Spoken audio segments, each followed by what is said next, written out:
So just how did I edit this?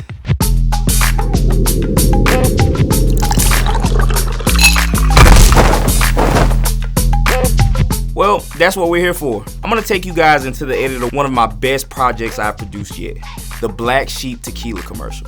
Now, if you haven't seen this video breaking down this virtual production shoot, then hop on over there now and give it a look, because I gave away some amazing gems. But for the people who have seen it, let's hop into the nitty-gritty of this edit. And if there's something I don't cover or just something you'd like for me to elaborate on in future editing videos, leave it in the comments. So for starters, I didn't get to record me doing the initial part, but I've seen where editors on YouTube say that organizing is a waste of time, and they just throw their footage in on the timeline and go to work. While I don't want to say that they are totally wrong for doing that, though it is definitely beneficial when it comes to speed for sure, I believe that when you organize everything, you organize your footage, your audio, your just different things, it just opens your mind up to more creativity and possibilities. So I'm the complete opposite when it comes to that practice. I start out by setting up all of my folders. I create my main folder for the project, and then within it I create 8 different folders. A folder for the project file, footage, audio, SFX or sound effects, music, graphics, VFX, aka visual effects, and exports.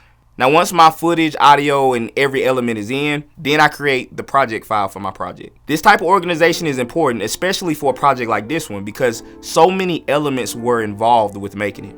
I had graphics that I used for the LED wall that I wanted to be able to utilize in the edit separately if needed. I pre-selected 3 different music tracks that I thought might fit the video. And the way I narrowed it down to the song that fit is I basically imported them all and laid the footage out over each song and watched while listening to each track to see what I felt fit best.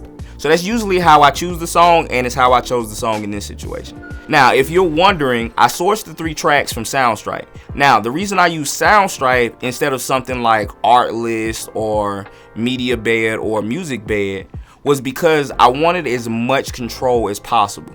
The really great thing with Soundstripe is they give you not only the song and the instrumental, but they also give you the stems to the song as well, so you can hone in on specific sounds when you want. Now this does make your timeline a little messier, but the ability to mute certain instruments or bring them in at a specific point in the edit is well worth it.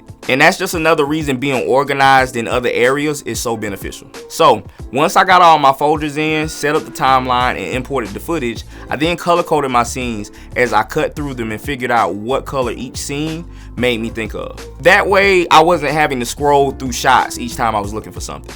So scenes like the moon scene and the all gold scenes are pretty obvious to color code, red and yellow. I made the blue psych wall scene a blue, and then the clock felt blue, but since that wasn't an option anymore, I went with a teal color. Tan for all of my scenes that was product shots, and then all stock footage and graphic shots I made a velvet. So once I was done with that part, time came to make the final song selection since I was ready to do the opening of the commercial. So now since I have the shots cut up, like I said before, I watch them with each song playing.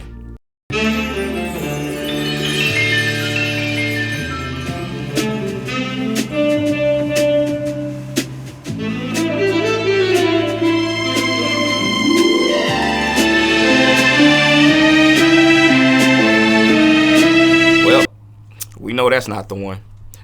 We're not making a 007 movie, right? Thank you, Mr. The name's Bond. James Bond. Alright, once I did find the one I felt was perfect, just to make sure I was right in thinking that that was the one, I took a piece of it and I watched it with every other scene of the commercial. Because sometimes a piece of music can feel right with one shot but not with another. Once I confirmed it was the right song, I moved on to the opening of the video, which I knew I wanted to start out with this push in on Brooklyn swinging the cape of her coat. I knew that I wanted this shot, and I knew before we shot it that I wanted it to open up in a very dramatic way. So we shot the clip in 90 frames per second for some really sweet slow motion. So I proceeded to do a speed ramp effect with her swinging the coat and turning around. Now, the way you see me doing the speed ramp is a really outdated way to do it. I know this, but it's just what I'm accustomed to doing. I slightly adjust the speed up and down frame by frame. This takes a lot longer than the current way of speed ramping, but like I said, this is what I'm used to. Then, knowing that I wanted to tie in the graphics from the beginning, I picked one of my graphics that I used with the bottle on the LED wall. and implemented it with the blue psych shot. Then, knowing that I wanted to go ahead and tie in the graphics from the beginning, I picked one of my graphics that I used with the bottle on the LED wall and implemented it in with the blue psych shot. It's this kind of gold light effect, so I layered it above the shot and then picked the best blend mode to tie the shots together. I knew I wanted to go straight to the bottle after this, so after choosing the shot and placing it in my sequence, I then masked the graphic from around Brooklyn, so the graphic didn't show on her skin. Now, since her shot is a moving shot, I had to keyframe it and feather it a little, and this is what gave me part of my transition from her to the introduction of the bottle. By picking the right moment with the bottle and the lights, it then gave a bit of a flash effect. It looked pretty cool, but to take it just a hair further, I added an additive dissolve between the clips. When you shrink the additive dissolve effect down to just a few frames, it works almost as a flash. So that's a little trick for you if you want to add a subtle flash effect to your footage. A subtle flash effect between your shots. Moving on, I then continue layering in my shots. I'm not going to go shot by shot explaining why I put where and what, but I will give a kind of overview. Since this was a tequila commercial, at heart, I didn't want to ever show the model too much so that the viewer forgets, this is a tequila commercial. So keeping that in mind, I bounced back and forth from the model to the bottle, from the model to the bottle, model to the bottle. But this isn't what made this commercial flow as well as it does. The secret to that is something that I learned early in my career, and it can take your edit to the next level. But before I tell you what that secret is, if you haven't already, go ahead and hit that subscribe button so I can keep sharing my experiences with you. And hit that notification bell so you can be notified of the next killer edit I'll be posting soon. Alright, so what made this edit flow so well, I already knew what I'm going to call the checkpoints. When on a production, I already know how I plan to start the video as well as end the video, and even sometimes the middle of the video. I think the mistake most people can make early is that they edit not knowing where they're going. But if you go ahead and edit the ending and edit the middle of the video, you now have checkpoints to what you're editing. And then from there are certain indications that can come from the music or from the voiceover that will motivate certain shots and effects and get you to those checkpoints. So for instance, in this part of the track, the song really ramps up. So I knew I wanted this to be fast paced, high action. So I used shots like the ice falling into the cup and the Rams ramming. That sounded extremely sexual, and I deeply apologize. You kiss your mother with that mouth? So, once I had all of the visual pieces together, I of course moved on to what I think was more important than the visuals. Even more important than the music.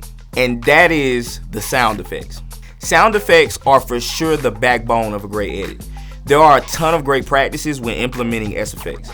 For starters, editing with headphones and watching it both listening through those, but also listening to it through the speakers. Because they can really sound different depending on how your viewer's watching. But first, let's actually find our sound effects.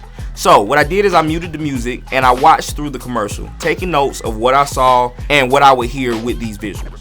After having my list together, I then jumped onto art list. I find that sound effects are generally better on art list than Soundstripe, but I did still bounce on there as well, searching for each sound because sometimes I like what they have more, for me at least. I continue with being very organized, having all of my sounds in individual folders. Since some I downloaded multiple, and I do this to have more than one option, but also sometimes you have to blend the sounds together to get what you're wanting. I then added them in through the edit. Now, a really quick tip on leveling your sounds. I generally find I like for my music to hit at -24 dB and my sound effects to be between like -6 and -12. And where exactly just depends on how much you want to feel that sound. After editing it without the music, turn your music back on and adjust from there. Now, the final things like tweaking my color and adding the voiceover were pretty self-explanatory, so I'm not going to go into those. But there is one other thing that I had to do this edit that was very important. So with the LED wall, we ended up getting these artificial looking blocks in camera on the LED wall. Now, this could have been because of how close we were to the LED wall we were using, but I'm not 100% sure. Either way, unfortunately, I didn't catch it on the day. Otherwise, I would have tried to fix it then, because we're not a fix it in post type of people. But post is meant to enhance the image, so I also wasn't going to leave it as it was either. So what I did is I added a Gaussian blur and I masked around my subject. I then inverted my blur and added a little bit of feathering. Doing this for the bottle was pretty simple since it stayed in the same place. But for shots like the blood moon scene, where my talent wasn't stagnant, I had to keyframe the effect with her as she moved. Now, I think I killed this edit, but I'm gonna let you be the judge of that. Hit this link, wherever it's at, hit this link to check out the full video. But if you've seen this video already, don't worry, I got something special for you right here.